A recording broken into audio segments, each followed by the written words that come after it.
ब्रज के भक्तों की श्रेणी में आज हम चरित्र सुना रहे हैं श्री सखी चरण दास बाबा जी।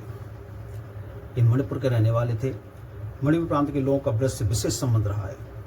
राधा कुंड में एक समय में मणिपुर संतों का बहुत जमावड़ा रहता था। इनका भी एक प्रकार इतिहास है।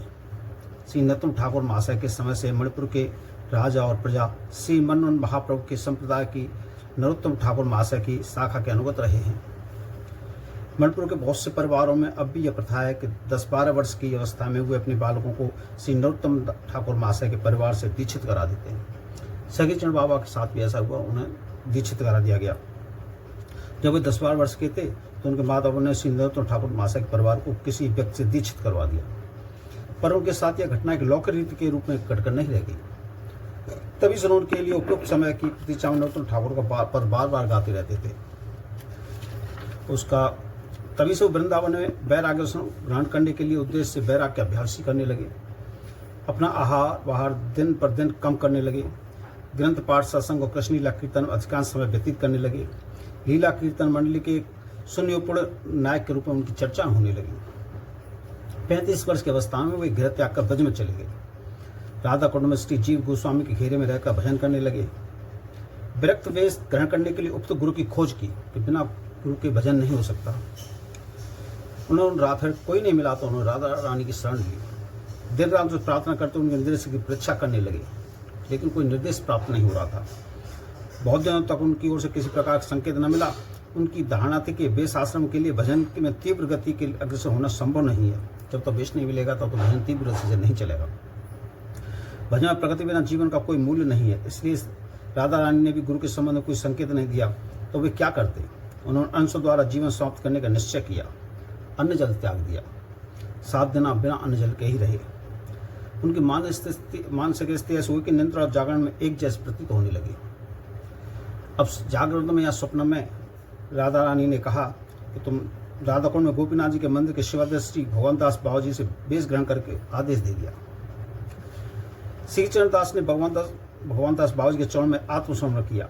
वेश ग्रहण करने के पश्चात उन्होंने अष्टकालीन भजन शिक्षा के लिए आग्रह किया, लेकिन उन्होंने कहा मुझे मंदिर के सेवा कार्य से तो अवकाश मिलता ही नहीं, तुम्हें भजन सिखाऊं तो कैसे।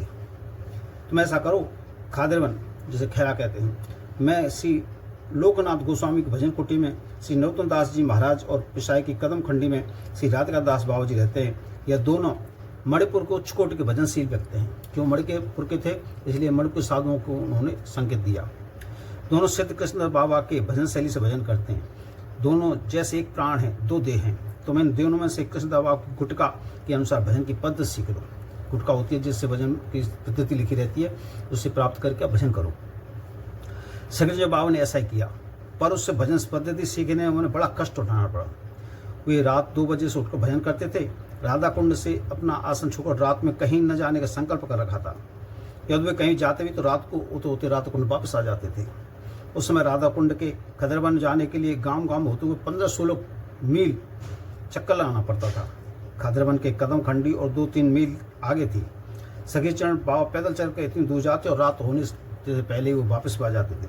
कभी कभी भजन करते करते रात को 2 या 3 बजे उन्हें शंका होती तो उसी समय के स्थान को चल पड़ते। उन्होंने सिद्धबाग गुटका पूरी कंठस्थ कर ली, पर उन्हें संतोष नहीं हुआ, क्योंकि नरोत्तम दास जी महाराज के पास जो गुटका थी वह बिल्कुल शुद्ध नहीं थी। उन्हें शक हुआ ये शुद्ध नहीं है। सखी चरण बाबा शुद्ध गुटका की खोज में लग गए। किसी ने उनसे कहा कि कामे वन सिद्ध कृष्णदास बाबा के नाती चेला हैं। उनके नाती भी थे और चेला भी थे। उनके पास बहुत सी प्राचीन गुटका हैं। उन्होंने राधा कुंड से 26 मील जाकर उनसे एक अच्छी गुटका देने की प्रार्थना की और उनकी नकल उसे शीघ्र लौटा कर देने को कहा। उन्होंने कहा मैं ले जाने नहीं दूंगा, यहीं कॉपी कर लो। बाबा ने कहा मेरा नियम है कि मैं राधा कुंड से बाहर नहीं रहता। आप करुणा में हैं, जिससे मेरे नियम की रक्षा हो, ऐसा करने की कृपा करें। कामवन के बाबा ने कहा अच्छा, 2-3 बाद आना, मैं निकाल के रखूंगा। 2-3 बाद उन्होंने कामवन की लंबी यात्रा की और गुटका ले आए, पर उसमें भी संदेह होने के कारण उसे लौटाए। वो भी उन्हें शुद्ध नहीं लगी। उनसे अनुविनय कर सबसे अच्छी दूसरी गुटका ले आए, उससे भी संतोष नहीं हुआ। फिर जाकर उन्होंने अच्छी गुटका के लिए प्रार्थना की। कामवन के बाबा ने कहा अच्छा, तो तुम सबसे अच्छी पति चाहते हो, उससे मैं किसी को देता नहीं हूँ, पर तुम्हारी उत्कंठा देख तुम्हें दे रहा हूँ। 15 दिन के भीतर लौटा देना। संगजी बाबा गुटखा ले आए, 12 दिन उनकी नकल कर उसे लौटा भी आए। बाबा का बैराग शरीर बहुत क्रश और दुर्बल था। उनका केवल 7 घरों से मदकुरी मांगने का नियम था। ब्रज की प्रथा के अनुसार प्रत्येक घर से रोटी का एक टुकड़ा ही मिलता था, पूरी रोटी नहीं मिलती, टुकड़ा मिलता था। किसी किसी घर से तो वह भी नहीं। इतना स्वल्पाहार करते, इतने दुर्बल शरीर से बाबा के लिए बार बार खाद्य बनाना और काम में लंबी यात्रा करना, उस दिन लौटाना और फिर नित्य मदकुरी को जाना असंभव हो गया। बहुत लंबा सफर हो जाता था, थक गए और पूरा भोजन नहीं मिलता था। साधारण रूप से उनकी कल्पना भी नहीं करी जा सकती। उनकी असाधारण भजन निष्ठा और भक्ति की अत्यंत भक्ति शक्ति के कारण यह संभव हो सका। उनकी लगन थी इसलिए वो कर लेते थे, लेकिन ऐसा संभव नहीं था। इतने कष्ट से अष्टकालीन लीला की गुटखा का संग्रह कर बाबा बड़े उत्साह लगन के साथ अष्टकालीन लीला सुमन में संलग्न रहने लगे। राधा कृष्ण की मानसिक सेवा में संलग्न रहते और उन्होंने बाह्य सेवा की अवहेलना नहीं होती। मणिपुर के श्री चूड़ानंद ने राधा कुंड में एक नए मंदिर का निर्माण कर सेवा भार उनके ऊपर छोड़ दिया। वे विधिवत मंदिर में ठाकुर सेवा करते और मानसिक सेवा में तल्लीन रहते। बीच बीच में अपने शिक्षा गुरु श्री नरोत्तम दास बाबा और श्री राधिका दास बाबा का खदिरबन और कदम खंड में जाकर सत्संग भी करते थे। इस प्रकार वाय और अंतर साधन एक साल लगे रहकर बाबा भजनानंद को पूर्ण रूप से अनुभव करने लगे। उसी समय उनके ऊपर एक वज्राघात हुआ। भाद शुक्ला नवमी को उनके शिक्षा गुरु श्री नरोत्तम दास बाबा अचानक नित्य लीला में प्रवेश कर गए। जो उनके शिष्य थे, उनके शिष्य थे और उनके गुरु जब लीला में नित्य प्रवेश कर गए तो उन्हें बड़ा कष्ट हुआ। उनके अभिन्न प्राण श्री राधिका दास बाबा जी उनके देह से लिपट कर रोने लगे। उनके और एक शिष्य थे जो कहते, हाय बंधु, तुम बिना बताए मुझे छोड़कर चले गए, तुम्हारे बिना मैं शरीर को लेकर क्या करूंगा। उन्होंने उसके विरह में अन्न जाल त्याग दिया और 2-3 बाद हुए नित्य लीला में प्रवेश कर गए। वो भी शरीर छोड़ गए और दोनों उसके चढ़ गए। दोनों शिक्षा गुरुओं के सहसांतर ध्यान के पश्चात गुरु विरहकारु महादावानल सखीचरण बाबा के हृदय को दग्ध करने लगा। वे भी उनके बिना जीना निरंतर आजान अन्न जल त्याग कर राधारानी से प्रार्थना करने लगे, स्वामिनी, मेरे गुरुवर को अब तुमने अपने चरण में ले लिया है तो इस दीन पर भी कृपा करो। वे दोनों मुझे अपराधी जानकर छोड़कर चले गए। उन्हें इतना कष्ट हुआ, मैं अब इस अपराधी शरीर को लेकर क्या करूंगा। उसी समय करुणामय स्वामिनी स्वर्ण के थाल में विभिन्न प्रकार के प्रसाद लेकर आई और बोली, लो यह प्रसाद ग्रहण करो, उपवास छोड़ दो। सगे जवाब ने कहा, स्वामिनी, मैं अब इस अपराधी शरीर को नहीं रखना चाहता, मुझे अपने चरण में लेने कृपा करें। नहीं, अभी नहीं, अभी भजन करो, स्वामी ने कहा और उन्हें भोजन कराकर अंतर ध्यान हो गए। स्वामी जी आज्ञा से बाबा ने अनशन छोड़ दिया और पूर्व भजन करने लगे। 1 वर्ष पीछे शिक्षा गुरुओं की विरह तिथि पर उन्होंने फिर गुरुवृत्ताप का जर्जर शरीर हो गया। उनके निस्तर पाना उनके लिए असंभव हो गया। उन्होंने फिर अनशन द्वारा प्राण त्याग कर अपने निकट जाने का संकल्प किया।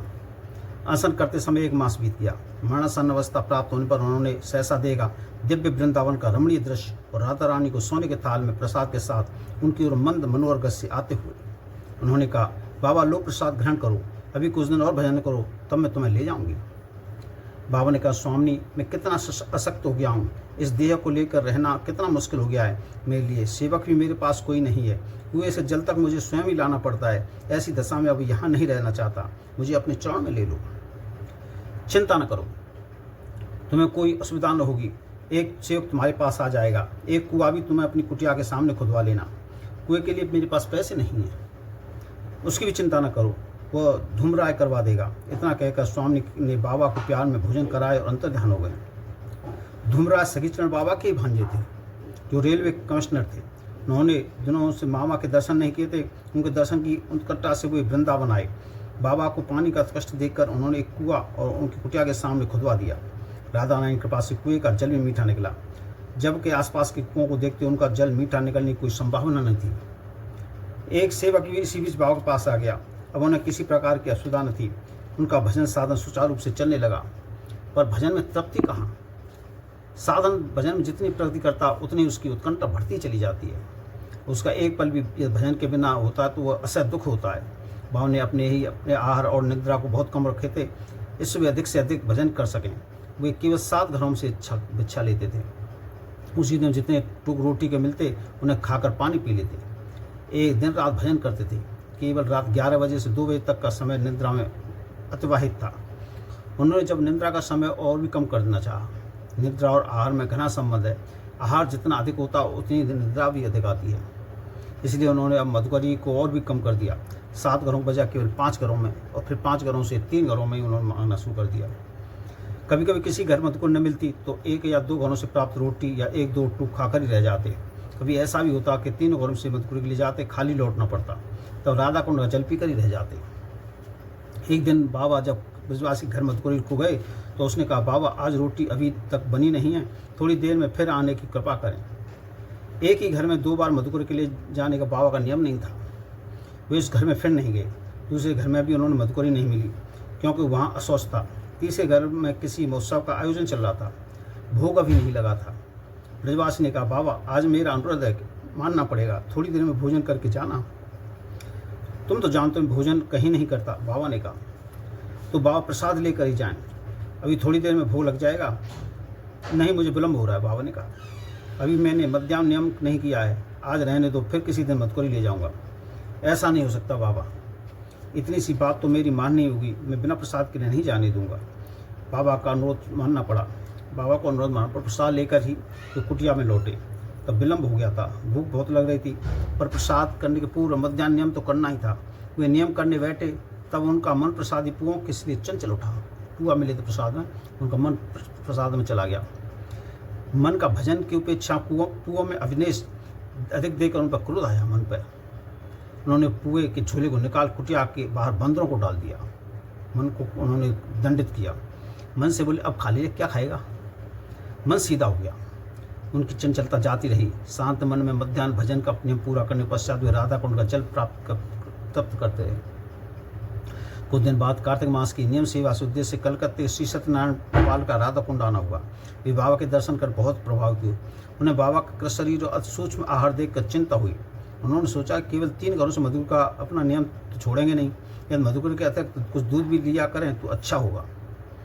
उन्होंने बाबा से दूध लेने का आग्रह किया और स्वयं दूध के लिए खर्चे की व्यवस्था कर देने का वचन दिया।